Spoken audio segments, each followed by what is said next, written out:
Hello, everyone. Thank you for coming. My name is Eric Scott. I'm the director of KU's Center for Russian, East European, and Eurasian Studies.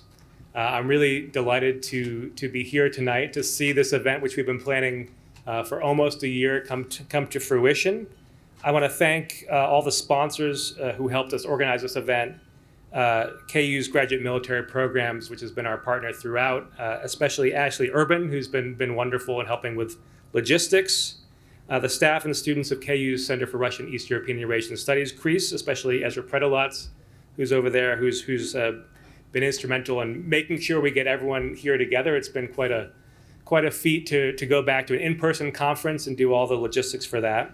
I'm grateful to the Intelligence Community Centers for Academic Excellence, the Command and General Staff College Foundation, and the International Relations Council of Kansas City for helping sponsor this event. When we planned this conference, we had no idea we would be witnessing this horrific war Russia is waging against Ukraine. And I think we're going to take a long time to process what's happening. But this war has really illuminated the ways that cybersecurity is connected to the physical and the social worlds we inhabit. We've seen cyber attacks occur in connection with the physical movements of tanks and jets. We've seen disinformation campaigns being launched almost immediately to create confusion around atrocities committed on the ground, including the execution of civilians under Russian occupation on the outskirts of Kyiv. Even as Russia's facing greater isolation as a result of sanctions, I think this war has revealed the close interconnections that link what happens in Russia, Eastern Europe, and Eurasia with our own society. And while cyber attacks exploit weaknesses in hardware and software, disinformation campaigns and the global spread of disinformation really undermines our own political divisions and our own social institutions here in the US. This conference really tries to take a holistic view of cybersecurity and disinformation. Over the next 2 days, we're going to be looking at the technological, the social. We're going to be looking at how disinformation campaigns in one part of the world connect to the global spread of misleading information. We've gathered speakers here from across the US, from Europe, representing a range of disciplinary perspectives, and also practitioners from the military, the intelligence community, and the private sector. Tonight, we'll hear from 3 leading national security figures who are also KU alumni. They'll be sharing their perspective on how the US intelligence community is responding to the ongoing war in Ukraine and the disinformation campaigns and cybersecurity attacks that have accompanied it. So I'm going to turn things over now to our Provost and Executive Vice Chancellor, Dr. Barbara Bichelmeyer, who we're thrilled to have here with us tonight. She's leading, as she'll talk about, a number of initiatives across KU designed to address some of the challenges we're talking about tonight, the challenges and opportunities of the digital age, and at the forefront of efforts to expand KU's international engagement in Russia, Eastern Europe, and Eurasia, and across the globe. She'll be introducing our guests tonight from the Defense Intelligence Agency and the Joint Chiefs of Staff, and I'll turn things over to her. So without further ado, Dr. Barbara Bichelmeyer.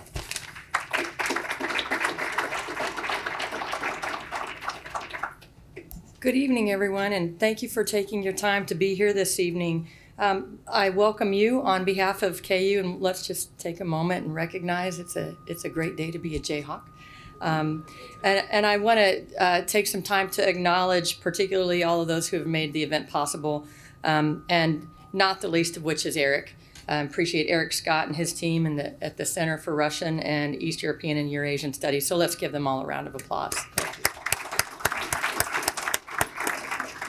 I also want to recognize Mike Denning, who you will see up here moderating in a little bit. Mike and his team are representing KU's graduate military program. So Mike, thank you for being here. Let's give Mike a round of applause. And I greatly appreciate the effort that they've taken to ensure that this event brings together the appropriate voices and thought leaders. As Eric said, this is one of the best things about a place like KU, where we can take the expertise that we have in scholars who have dedicated their lives, could be doing many things, but they are advancing our knowledge base and understanding such complex circumstances and situations as we face now, and those who are out in the field doing the work and bringing those voices together to think about ways and strategies to have broader impacts to make our world a safer place. Cybersecurity, as we all know, and as Eric mentioned, and if we weren't thinking about it, a couple of months ago, we certainly understand that it's critical. And it's critical to governments, it's critical to businesses, it's critical to individuals, it's critical across the world that we're now confronting as new technologies are creating new challenges for us in every aspect of our lives. And among the most pressing cybersecurity issues is the global spread of disinformation, which has, as we know and as Eric mentioned, undermined our trust in electoral democracy. It's hindered hindered efforts to end COVID-19 pandemic, and it's stoked violent conflicts across the world. And the work that we do to advance the knowledge base at KU across the many spheres of academic program we have are all impacted by that. Just last week, we were able to host Dr. Barney Graham, who is another distinguished KU alum, who is actually at the forefront of the NIH efforts to create the vaccines for COVID. And it's fascinating to listen to Dr. Graham talk about the ways that his own personality has been attacked and under the guise of disinformation about what's the purpose, what's behind a vaccine, is a vaccine a viable solution? And it's just critical that we find our way to use the best that we can determine from the knowledge that we're building to think about what we need to do to help discourage the spread of disinformation, to help support and to protect our information systems in whatever ways that those look like, and to help actually bring people together instead of divide people in whatever way that would be. We are doing that at KU through any number of initiatives. Programs like these are one example. We've recently announced an Institute for International and Global Engagement that brings in our area study centers, our national resource centers, to help bring these kinds of questions to the forefront and figure out how we can use our expertise that is considerable at KU to address issues like this. And of course, we have a robust cybersecurity program that we are doing our part to make more robust, because this is the time in our history where we must take a critical view about how we recognize what's happening in the world and how we use our capacity, both intellectual as well as resources, to try to contribute to solving these problems. When we think about that, and we think a little bit about, as we were talking at the dinner table, the fact that it's a new age when a president of a nation that is under attack can call to the hackers of the world and provide a list of targets in a country and say, help, and enlist basically soldiers, and that is a new world war. It is a different kind of world war that means you don't have to geographically go someplace to be on a front line. And universities are part of that war. And I wonder, and we watch to make sure that we are trying to protect our assets and protect our students who may be out there engaged in their own hacking. And that brings up a question of, how does a university work?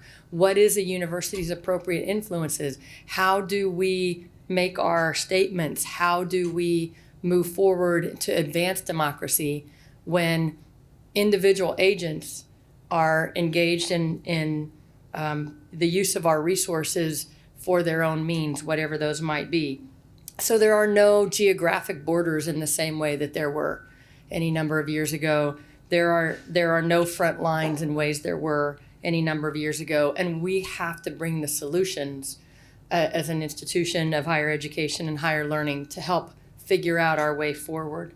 When we think about addressing the cybersecurity threats that are emanating from Russia and Eastern Europe and Eurasia, how particularly crucial that is amidst the ongoing war in Ukraine, it reminds us that disinformation is probably one of the key tools to allow this to continue, because again, it's difficult to know for an average citizen where to turn, what to believe, where to go. And that is at heart one of the fundamental issues that we have to help address. And this conference will showcase some of what KU can do to respond, some of what KU's great alumni are doing to respond.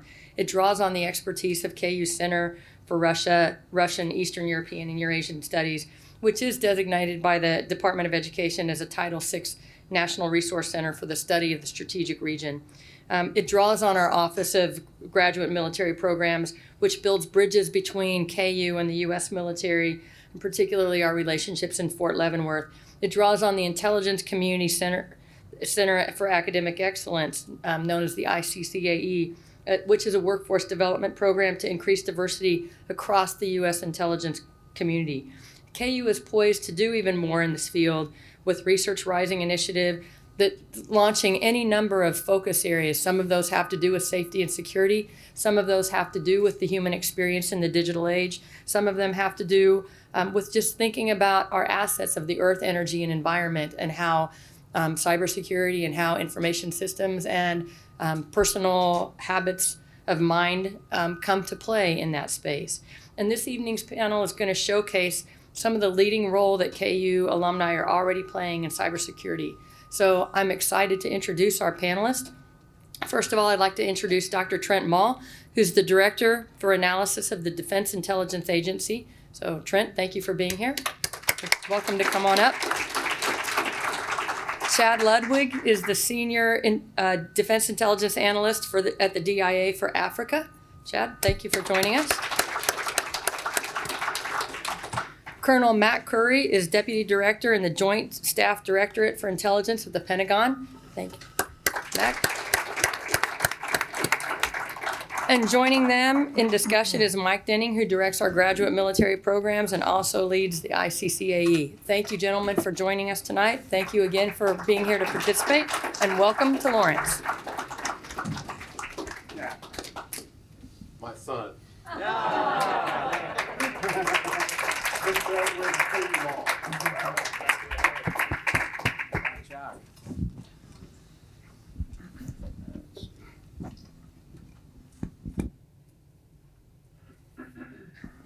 Okay, great.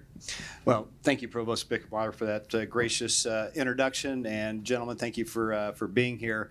We're going to get right out at just a few kind of general comments.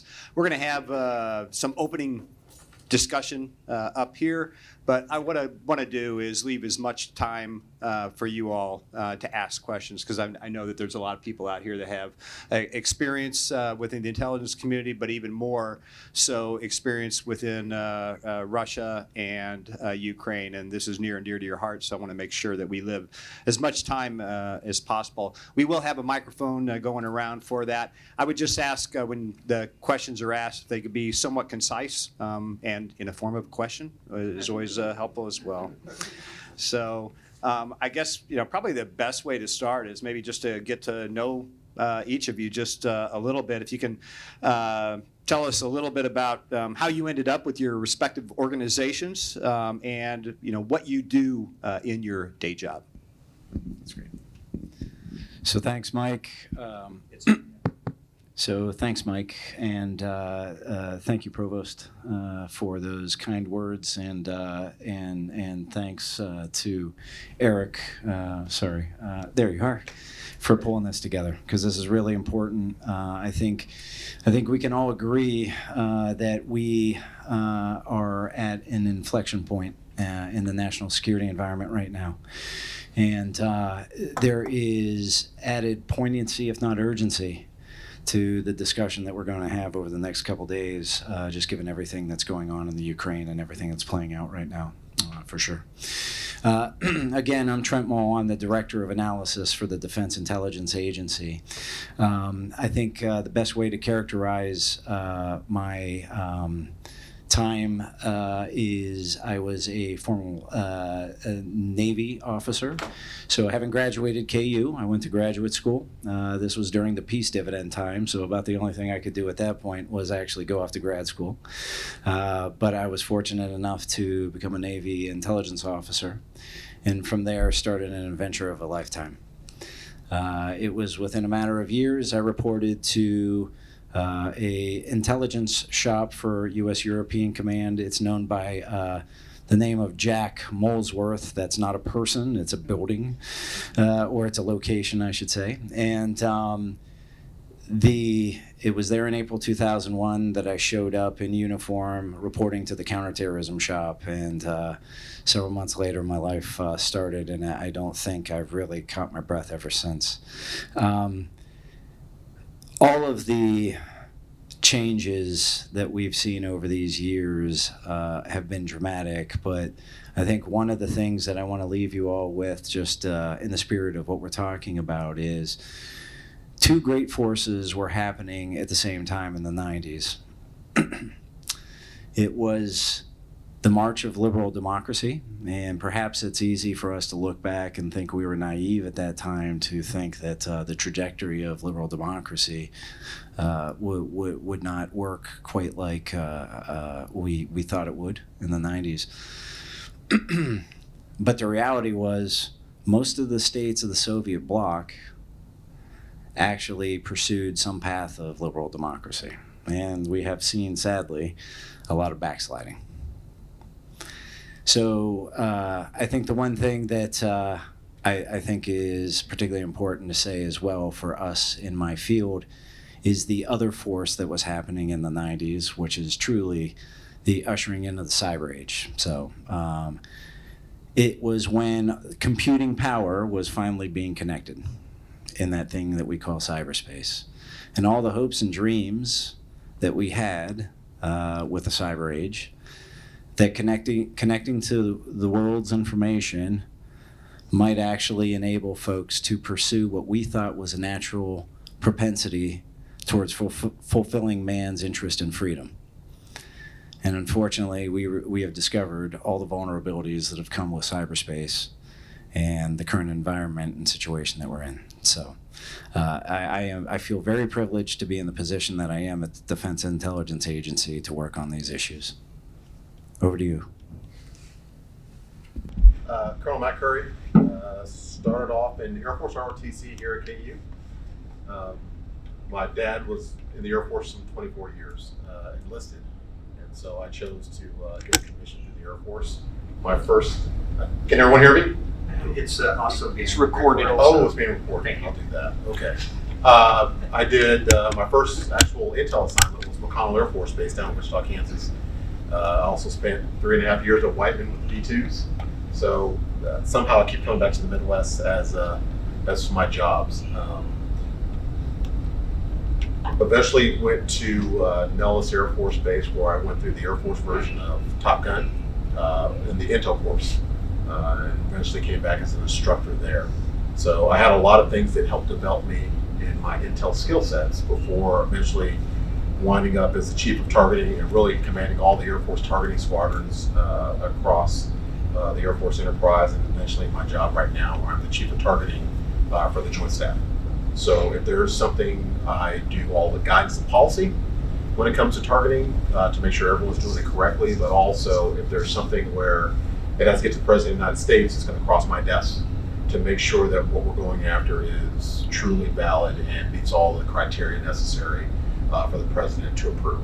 And so that's a lot of what I do day to day. Currently, we are helping to assess the strikes that are happening by the Russians on Ukrainian infrastructure to determine everything from how badly they're being damaged to trying to identify areas where the Russians have violated the laws of war. And so it's a very involved mission set where we've got missions going 24/7 with my team to do that type of analysis. Hey, good evening, everyone. Can you hear me okay? Yes. I'm not sure. No, it might not be on. Is it on now? Oh, I think it is now. Okay, hi. My name is Chad Ludwig. I graduated from KU in 1994. I was an African American Studies major, focusing on African Studies. I came out of college the same time as Dr. Maul, when there were no national security jobs out there. I knew vaguely that I wanted to do that sort of thing. So I too chose to go right to graduate school. I went to George Washington University, got a master's in security policy studies, and then kind of went out and worked in the contracting world with a company called SAIC, doing sort of military futures analysis for a few years. And then, as Trent mentioned, 9/11 happened, and suddenly the U.S. government was throwing a lot of money and attention at the counterterrorism problem set. So I got hired onto an SAIC contract at Jack Molesworth as well. And a couple of months in, I saw some guy bouncing a KU basketball through the floor of our office space. And I said, "Hey, you went to KU too." And so that's how Trent and I met in 2002. So I was in the CT and CI division for several years there. And then US AFRICOM stood up. I helped stand up the CT and CI, or CT division at Molesworth there. And I worked at the headquarters doing CT work at the headquarters there, and then back to Molesworth. And then I've been at DIA headquarters since 2016. First with the Defense Combating Terrorism Center, and then at the Middle East and Africa Regional Center. So my job as the Senior Defense Intelligence Analyst for Africa is to kind of oversee all production about Africa. I know it's a Europe conference, so I oversee all the production, set kind of production priorities, and make sure that we're holding the analytic lines. So there's two sort of main points of relevance. First is having to filter through a lot of information and find out, assess what's the most important, what is accurate and what's not, make sure we're advising our senior policymakers on what is accurate and what's not. But also Russia has kind of come to me, and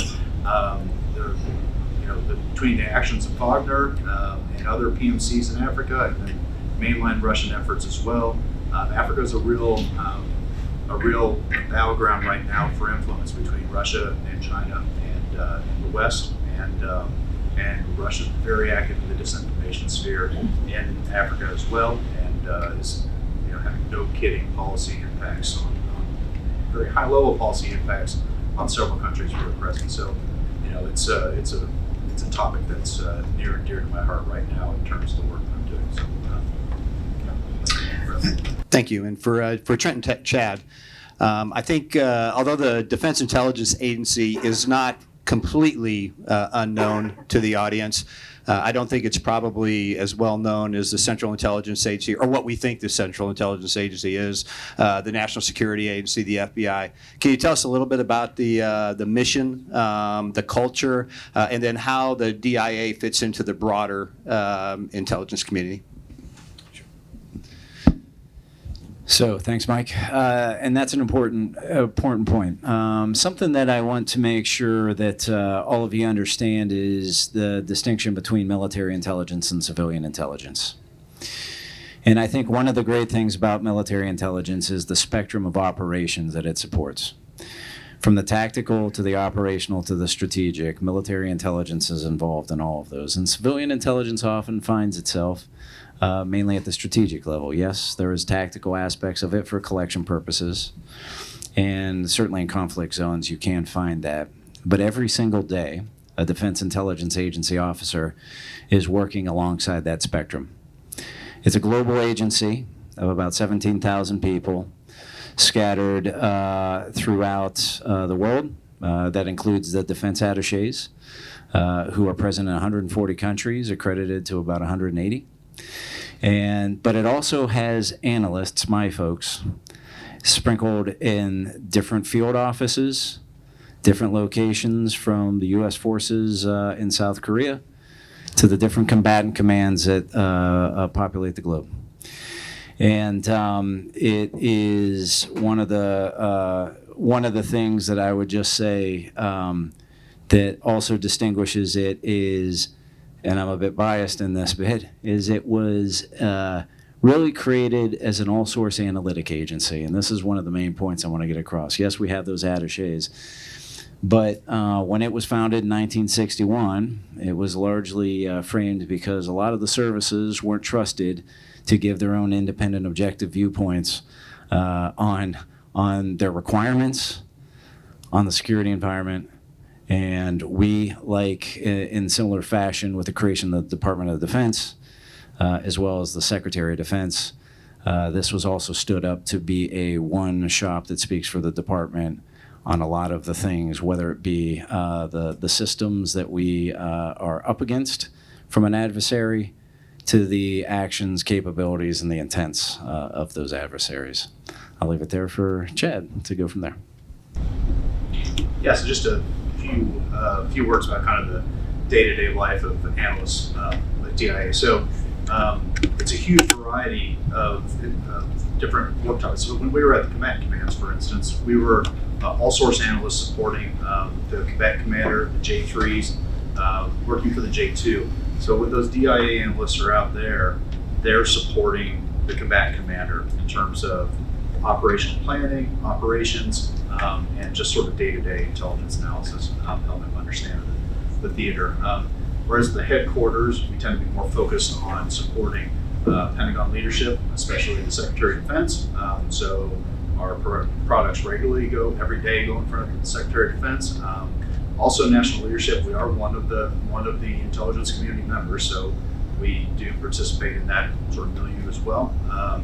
And then I guess the last piece I'd say is both from the headquarters and from the out of the combat commands, we field analysts down to the tactical level as well, and they will provide direct intelligence support to tactical units.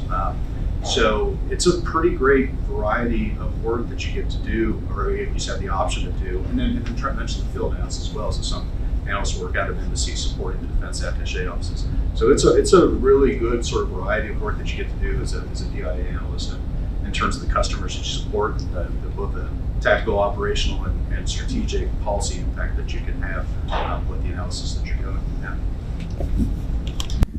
Thank you. One more general question about the Defense Intelligence Agency, and then we'll move more focused into the conference.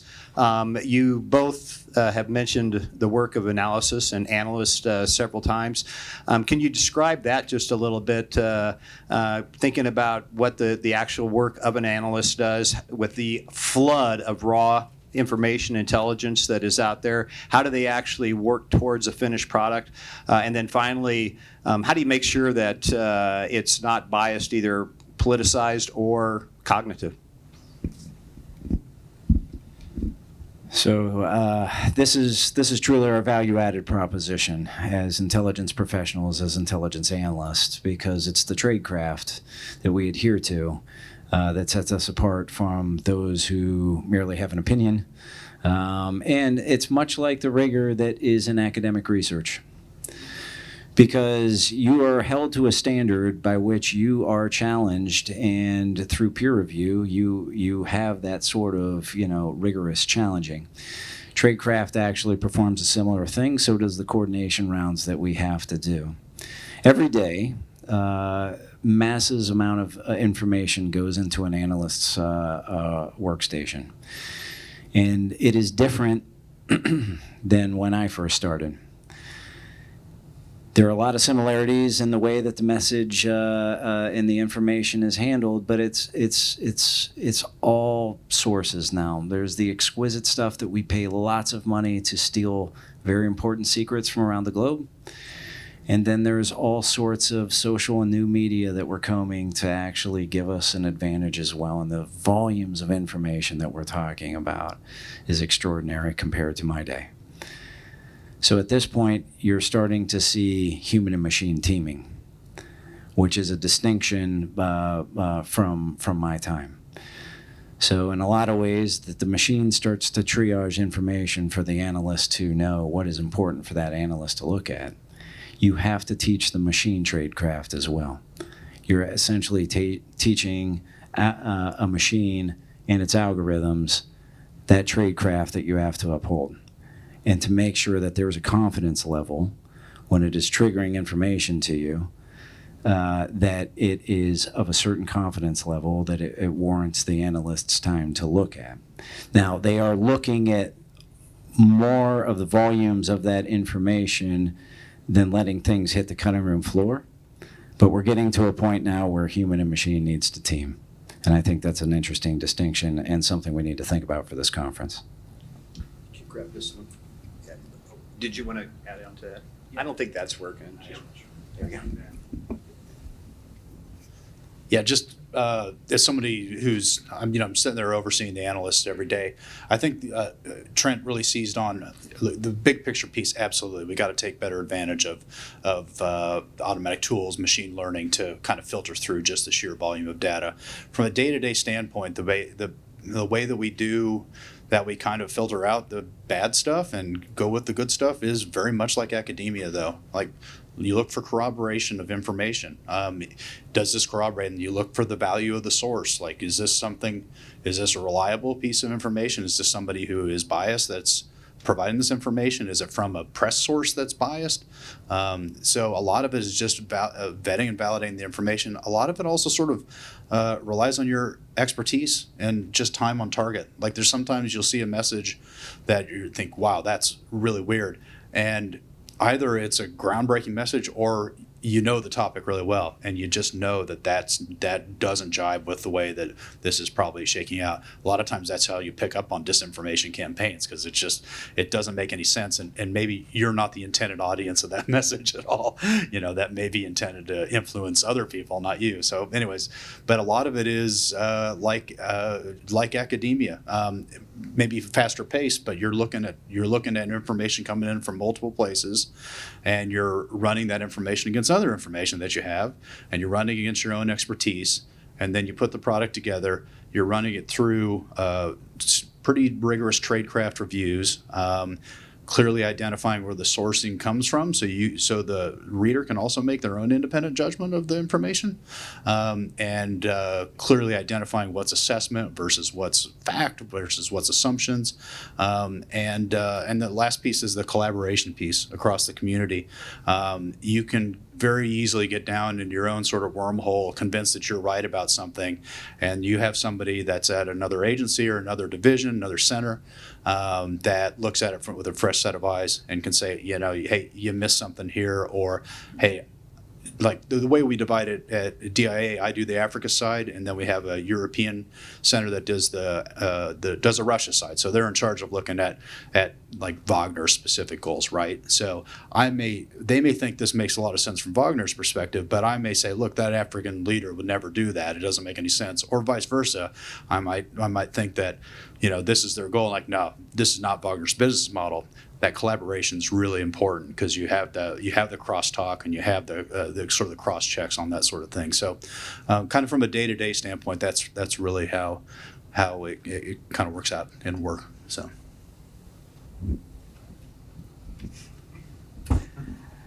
Colonel Curry, try to get you in this discussion as well. But for all of you, to the extent that you're able, and certainly understand that we're not talking any classified material here, can you describe your organization, your agency's contributions so far to what we have seen unfolding in Ukraine? I would say that the contribution takes on a couple different flavors. One of them is supporting a country that we don't have treaties with, right? When you think about Ukraine, they're not NATO, there aren't existing treaties and things like that. So we had to invent a way to pass them information. And so part of that was, what are the rules in order to pass them what is intelligence information in order for them to defend their country? So that's a huge piece of the puzzle that we currently contribute in this fight, as we are helping them to defend themselves with that type of information. The other key thing is keeping our senior leaders aware of what's going on. So when I say senior leaders, we're talking Secretary of Defense, we're talking Chairman of the Joint Chiefs, we're talking President of the United States, we're talking State Department. Because they have to engage with those international partners as well. And so keeping them abreast of what is going on in a day-to-day, what my boss talks about as a fingertip feel for the environment, is critical. And so a lot of that effort is involved in that. And then the other kind of the bigger piece is understanding how the adversary how well they're doing. So when you look at the Russian forces, how are they maneuvering in the battle space? Are they doing well? Are they doing poorly? how can we characterize that so we can understand their capabilities and their intent and the direction they're going to flow.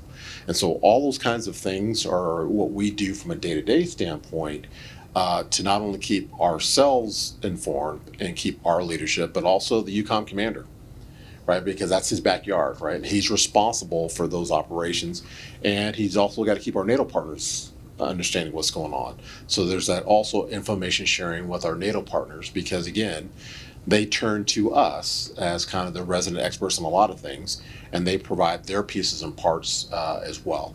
And when you bring all of that together and synthesize it, that analysis that allows decision making at the speed of relevance. And that's the real thing that we try to do there, is synthesizing information at the speed of relevance. It doesn't matter if you tell me 6 months from now that the Russians are going to invade. It's late to need, right? We had to have that information available to the president to counter that narrative before it happened. That's the speed of relevance.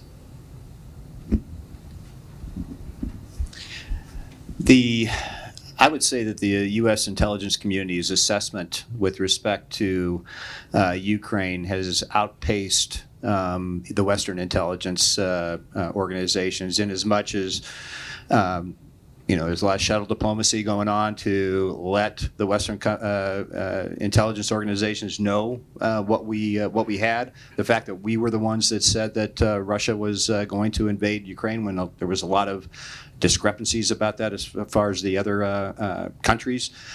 Just kind of curious, how would you assess the U.S. intelligence community's success so far, performance so far with respect to Ukraine?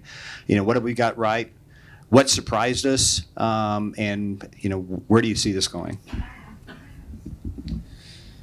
So, about a month ago, I was doing the threat testimony with my director for my agency, but it was alongside all the other key IC leaders. So, in addition to Lieutenant General Barrier, who was representing DIA, you had William Burns for CIA. You had Christopher Wray for FBI. You had Paul Nakasone, General for NSA. And then you had Avril Haines, the Director of National Intelligence. And they all have to testify. They all have to go in front of the oversight committees. And I was there with the director as his principal advisor. The politicians said to us, and if you go back and look through those hearings, not since the Cuban Missile Crisis have they felt as confident in the IC's performance of being able to say what was going to happen and provide not just strategic warning, but operational and arguably tactical warning as to exactly how Russia's plans were going to unfold. That is a success. However, the fact that it still happened, and the fact that it is still going on, even if different fronts are evolving, is something that we can't just stop there. We need to continue to fight, and we need to continue to counter. We in the IC, I think, were very good also at operationalizing our information. What I mean by that, and this gets to what Colonel Curry was speaking to, was we were taking that information and we were basically saying what Russians' intentions and plans were. Their hope to create a false pretext to justify their invasion, we thwarted at every juncture. And that was truly impressive. Again, that's why we got the accolades. But with Congress, it's a what have you done for me lately? So they were asking us, well, why didn't we realize that the Russians wouldn't perform as well as they have? And so that's a topic of conversation right now. Why did the Russians perform so poorly in the avenue of approach to Kyiv? And that's hard to explain. Because to be perfectly honest, we in the intelligence community thought that they would make more progress. So it never ends, right? You have to keep after it, and you have to keep assessing information and be flexible. But part of why they weren't as successful is simply what Colonel Curry was talking about. Is We didn't just operationalize information to counter their propaganda and create the false pretext for an invasion. We operationalized information that was just as potent as the stingers and the javelins that they've been getting from us, and some of the Russian systems that they're getting from former Soviet bloc NATO members. That information has enabled them to actually look out for themselves. Frankly, I would argue that information helped save Kyiv and Zelensky, even though the fight is readjusting to different areas. Anything else? Okay. I promised I would save plenty. I just one last question for me, and then I'm going to turn it over. The theme, or one of the themes for this conference, is disinformation. From your organization's lexicon, how do you define disinformation? What's the difference between that and misinformation and propaganda, for example, and any of the other related concepts? So, and this is going to be the most interesting point as we get in our discussions, because you all are the experts. At this point in my career, I am the generalist, right? I'm the person who's paraded, and as I just talked about, in front of Congress to answer every question from China hypersonics to, what Russian mercenaries are doing in the Central African Republic, to standing in front of all of you to talk about Russian and disinformation, just other disinformation campaigns. Let me just say this. Disinformation is a weapon that is being heavily utilized by our key adversaries, China and Russia. Disinformation, they are lies. They are lies that are spread to influence one's behavior and their actions. That's whether it's our armed forces, our leaders, just the public. Misinformation, unfortunately, can also be weaponized as well by our adversaries. Troll armies can put out information in comment sections of Western media, and we can tend to think that that's actually coming from reliable sources. And a lot of people will think that stuff is true and then retweet it. And unfortunately, that's the challenge with misinformation. Propaganda, we're in that game as well. Because sometimes propaganda, that's not lies. That's just us pushing a narrative that others need to hear as well. And that's a challenge in the fight in the information space, and something that I think you can argue that we did well. If I claim intelligence success, by operationalizing our information to counter any Russian efforts to create a narrative for justifying an invasion, that was us actually competing in that information space. And propaganda is a large part of that. And that's something that the U.S. is starting to find itself heavily in that space. And one last question, 10 seconds or less, best KU memory. 91. We went to the Final Four, so that was my first Final Four. And we had just beat North Carolina. And back then, we didn't go to Massachusetts Street. We went to basically in front of Wesco Hall. And there may or may not be an image of me on CNN climbing a tree in front of Wesco Hall. May 21st, 1996. That young man was born a month early. We were supposed to be graduated, and he decided to show up just a little bit early to me and his mom. So that was definitely my best KU memory. No, that's tough. I can't possibly beat that.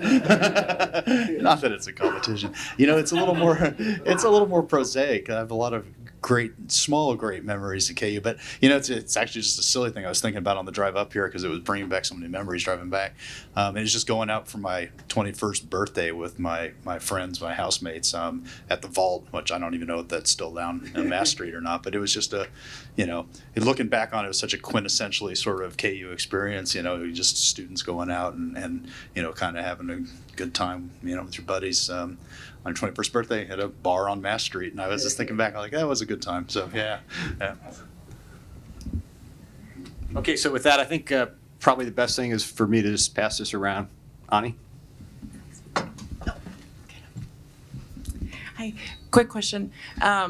You had mentioned that we don't have a treaty with Ukraine, right? And so you're trying to figure out how to share intelligence. So can you talk a little bit about how that has shifted for you in the course of the conflict?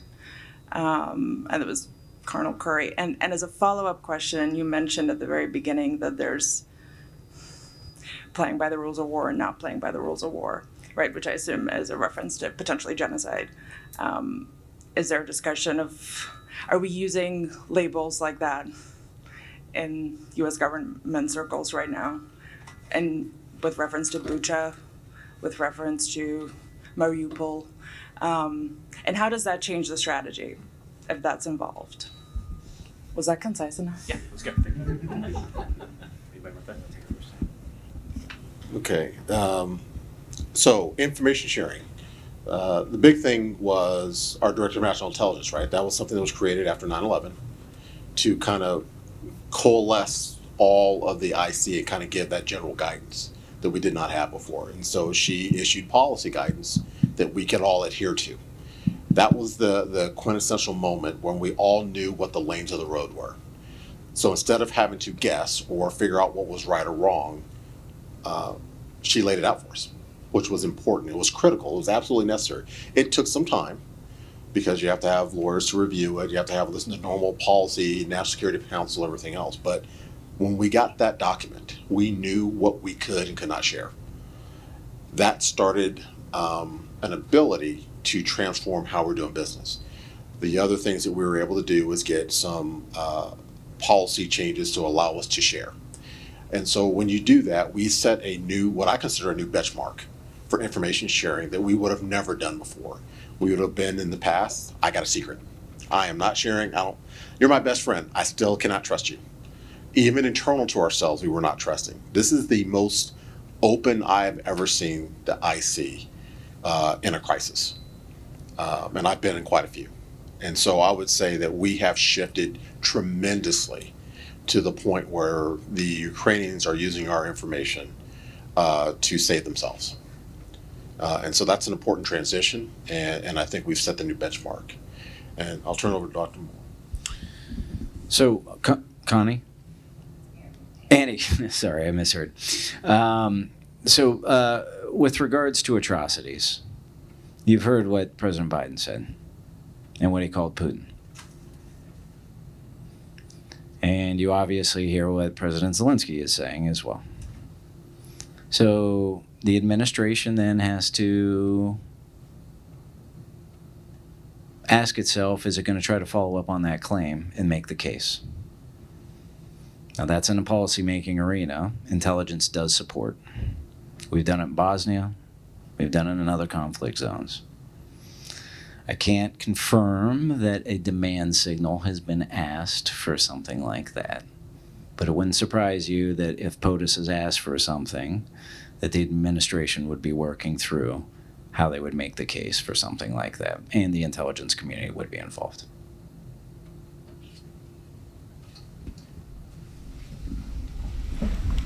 Yeah. This works, you just have to talk loud into it. Close. I'm usually loud without it. So first of all, I want to thank you for your service. Appreciate it. So I'm going to ask the question, the 800-pound gorilla in the room for the people of the DIA. This is a conference on disinformation and Russian assets. What is the current position of the DIA on General Michael Flynn? And do you guys consider him a Russian asset? Does he still have a lot of support? Because he's come up with some really interesting comments, and he made his Pledge of Allegiance to QAnon in July 4th, 2020. So anything, I think everybody's probably curious, but I'm the one that's gonna ask. It's quite a question. Let's just look at his life in his public service and now his service or his time as a private citizen. And that's the only thing I can comment on DIA's recognition of his time, is when he was a director of our agency. It's difficult, right? Because his portrait hangs on our walls and he's a controversial figure. I knew Mike Flynn when he worked closely with Stanley McChrystal, and I will tell you, and I will say this to anybody in this room, that the war on terrorism was prosecuted, and the find, fix, finish paradigm that they applied truly was critical in a lot of the successes that we had in that war.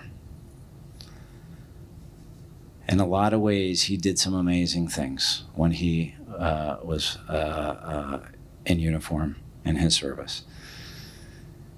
His choices as a private citizen, his statements, I won't lie, it does make it complicated for the agency, for sure. But it's not our place to question his comments as a private citizen. And I'll leave it at that.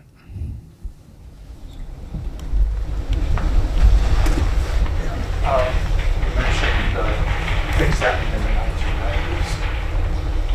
The Project for a New American Century was authored then, and many of its authors ended up in intelligence work for the field might have gotten it at Clinton, certainly for the Bush and Trump years. And well, that was after that was written, and as we were finding a new Republican representative run for president in George Bush. The Pentagon had a unit busy creating false information, misinformation, to justify the invasion of Iraq. Did Russia learn anything from that? Is a funny question, but we're still involved in profiteering from that event. Carlyle Group, their CEO was just like the governor of Virginia. The money that Russians make through industry and private work is taxed, and the billionaires, the autocrats, end up with it. And they end up with a half-assed military that can't fight World War I in their neighbor's country, 100 miles from home. I trust we have $800 billion a year of equipment and staff that'll work right. But why do we need it? Who are our enemies?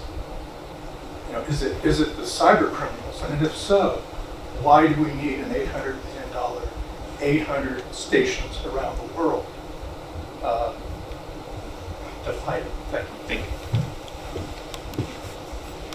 Chad, I think this one's perfect for you. Okay, I'll take this one on. I hear you. And I think probably you were even surprised by how Russia's performed so far. Now, having said that, and this is the interesting thing with you talked about cyber criminals. The blurring of lines with state authority these days is absolutely fascinating. Take Colonial Pipeline. Isn't it interesting that cyber criminals who are based in Russia always seem to attack U.S. and its allies, but never Russia and its client states? Sure. I mean, honestly, it's pretty obvious, right? Russia has to rely on asymmetric threats right now. And their asymmetric threats are even some odd systems that they're in development right now. And that does take money.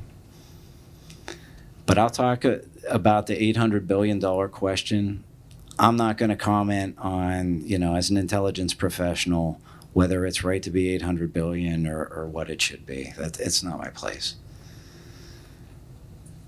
But I will talk to you about something that also another adversary that is trying to rewrite the rules-based international order, and that is China. By some measures, China's economy is stronger than ours. China's economy right now is 6 times the level of what the Soviet economy was at its height. We were able to offset the Soviet Union by outspending them. We're not able to do that with China. 2 years ago, China stated by 2050 that they intend to be the world's military superpower. It's no longer they want to be a global power just by economic. They want to have the military means. And why? Because they want to have Taiwan back. And they also want to make sure that their vision of the world order, they're able to actually support and defend and enforce. So whether 800 billion is the right price, it's not for me to say. But I will tell you that China is on the trajectory, and this is not hyperbole, to be the world superpower and overtake America as the world superpower by 2050. So I think that figures into a lot of the defense budgeting. I'll just leave it at that. Thanks.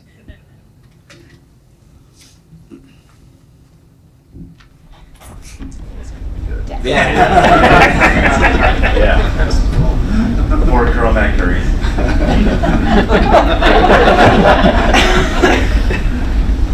Over the last truly 60 years, we've seen a great technological boom since Alan Turing, since the dawn of computers, from manufacturing to efficiency, to the point where we now see that the U.S. military is spending more money on uncrewed, as we now call it, aircrafts. We even have DAR Corporations down the street that's building a new commission for the U.S. military. And it has become prominent, at least in our society, that we prefer this because it's not putting humans into the battle anymore. It is now just having them from a remote location. We are now able to do surveillance. We are able to do recon. It's more efficient. It's safer. But in the same extent, we all agree that the cybersecurity issue is prevalent. We all agree that computers, technology, hackers are getting better. Is there any fear that our motive to reduce the number of humans and non-corruptible assets overseas is going to be eclipsed by the growing need of the social pressures of the economics of not using human weapons? Thanks, son. A couple things. One, at one point in time, I was the deputy group commander out at CREES Air Force Base, which is home to the remotely piloted aircraft. And so they flew those from the States and conducting operations overseas. There's a human component. Those young airmen had to watch their adversaries for days on end. And then at some point in time, they were given an order to pull the trigger because we needed that adversary taken out. There's a human component to that. It affects them in every way, shape, and form. I watched those young men and women have to go home to their families after doing that. We don't normally do that when we deploy forward. So there is a human component to what they do every day. To the cyber piece, there are things that are being done because we realize our adversary understands that as a potential weakness, as any good adversary would. And so we are doing things to protect those networks and to protect our infrastructure to ensure that we have capability. It's a challenge. I'm not going to say it's easy, but there's a lot of effort that goes into ensuring that our adversaries can't use every version of an asymmetric threat to take away our combat capability. They try really hard, just like we try hard. But there is a lot of effort that goes into defending that and hardening. And there's actually a lot more capability that's been stood up over time because we've realized that that infrastructure is not just military. It's civilian, right? There's a reason why we have these programs here at KU, because that civilian infrastructure is the backbone. Everything lives on that backbone. And as you know, if your skeletal structure is weak, the body can't stand. And so that's what we are facing today. We have to improve that skeletal structure. And that's the challenge that we need to do as a country. And it's going to be hard. It's going to hurt. Why? Because I'm going to ask you guys to do things from a network standpoint that you've never had to think about doing. From monitoring to reinforcing to defending. Defending. When we talk about defense, we talk about the military. There's a civilian defense piece that we tend to ignore. And if we don't defend it, we lose it. And we lose our ability to fight in every way, shape, or form. And so I'll leave it at that. If I could follow up on that, you talked about a vulnerability of the U.S. being our open architecture, our open system. How do we go about defending that and at the same time maintain privacy, civil liberties, and those things? I think that's certainly a concern of many people. It is, but I think part of it is we have to open our eyes to realities of life in the world. A lot of the rules that are in place have not been changed for years. A lot of the policies that are in place have not been changed for years. And so part of what KU and other organizations have to do is have to take a new look at policy and the governance structure, because the existing governance structure doesn't necessarily allow us to defend our networks. A perfect example is if there's a cyber attack in the US, who's responsible? Even if DOD knows it's happening, is it the FBI? Is it Homeland Security? So who's responsible for investigating and either prosecuting or counterattacking? Some of these organizations are civilian in nature. My rules say I don't go after civilians. That's a big rule. But if they're doing a cyber attack, is it legal for me to go after them from a Department of Defense standpoint? Yes, because I'm probably going after that network, but it's a different thought about the law and the laws of war. And so a lot of these policies that we currently have in place were designed for a force-on-force engagement that were never defined for this environment that we're living in now, where any person who can hack a network, right? You know, you've got 10-year-old kids breaking into networks and doing whatever they want. Why? Because they've learned it. And so how do we change our policies while still protecting our social liberties, right? Because that's the biggest other side of that coin. And that's a hard one to talk about, but we have to be willing to give a little. We do every day.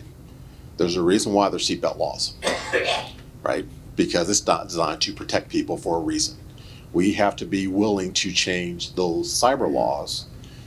Actually, we have to invent the cyber laws in some cases to do exactly what you're talking about.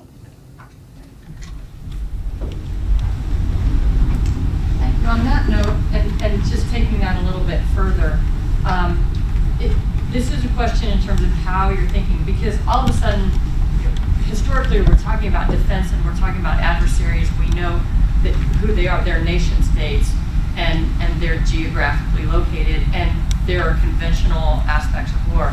But when you're talking about changing policy, for example, and individuals, and that we have to invent laws that didn't exist previously, now all of a sudden, what we used to have in terms of slander laws and libel laws and news that actually had at least a convention of factual reporting are all going away. And some of my concerns are that really when you think internally to the country, some of the work that you all have to do, are you focusing internally at all to recognize that some of those agents that are potentially destroying democracy are agents within, and not even really aware that they're necessarily doing that, or maybe they are and they think they have good intentions, and so that's all right under freedom of expression. So is the work that you do solely targeted towards nation states and historical ideals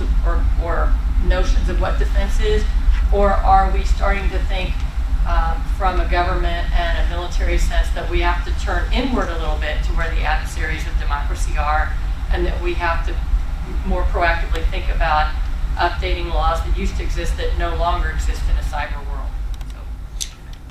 So by law, right, the Department of Defense is not to conduct operations, do things in CONUS, right? We have a civilian infrastructure, i.e. the FBI and things like that. That's their role. Homeland Security, right? That's their role, to look at that internal. We are now focused on, and this is when I talk about individuals, now we're talking about cyber actors who may be in some cases in a friendly country. And so that complicates things, because how do I go after someone who's in a friendly country? So now I have to change how do I have sharing agreements and ability to interact with that particular country so that either they can go after them or they allow us to work with them to go after those types of cyber actors. So there's a lot of changes from a policy standpoint and a process standpoint that is different than we've had to deal with in the past. We are working through it, but it's a challenge. But for your internal question, that is strictly outside typically the role of the Department of Defense. And we have, again, the civilian agencies responsible. One last question. Actually, there are many questions, if I can get away with it. Two questions. In 3 parts. Mini war games, are they used at all for you to help you do some planning and checking on what you're doing? And number two, the intelligence support activity units that the Army and other groups stood up at one point in time, which were tend to be more local. I think in the 80s is when those first came on the scene. Do you have any relationship to them, and do they plug into you with information they collect, or is that really a local unit activity? Could you repeat that bit about the 80s? I'm sorry. What came out in the 80s that? The intelligence support activities that came out after the Iran debacle, with Yeah. everything crashing. And then during that short period of time, there was a 5-year period when a lot of these units came up, which stood up special forces. Oh, yeah. And the intelligence support activity Yeah. named, and it was named that precisely because of the special order that was written. Yeah, sure. And Is that yours? I mean, and now is that morphed into your unit? so, to your first question, did you speak about just war games in general? Just many war games, not the long things, but did you do scenarios tabletop exercises? Absolutely. Scenarios where you try to figure out, okay, if I had these resources. Yeah. Of course. Of course. We game that out. And we will game it out around scenarios, and we will remain flexible and resilient to even emerging things that are happening under our nose to be able to look at things and game that out as quickly as possible. So yeah. Including tactical nukes. Yeah. Look, that's part of Soviet doctrine. That was part of Soviet doctrine. The Russians have never abandoned tactical nukes. So we have a plan for tactical nukes. Now, it depends on scenarios, right? And it's scenario dependent. So yeah, there were active conversations about tactical nukes among certain communities for absolute sure. Did you want to handle that about the special activities? Yeah, so, Desert Eagle, and the challenges that happened post of that, where we realized that we needed better intelligence to feed those special operators.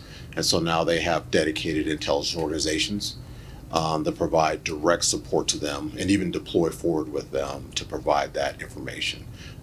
It's no longer called that term anymore, but they do exist to support those operators on a reoccurring basis. And they don't plug into your units at all? We have people who will bounce in and out of our organization because they'll do a tour or an assignment there. So they bring their expertise out, but they also bring our expertise back into the organizations.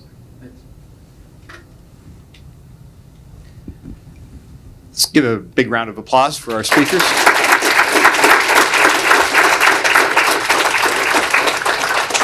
And just for everybody, tomorrow morning at 8 o'clock, there'll be a breakfast at Forum A and B at the Birds Union.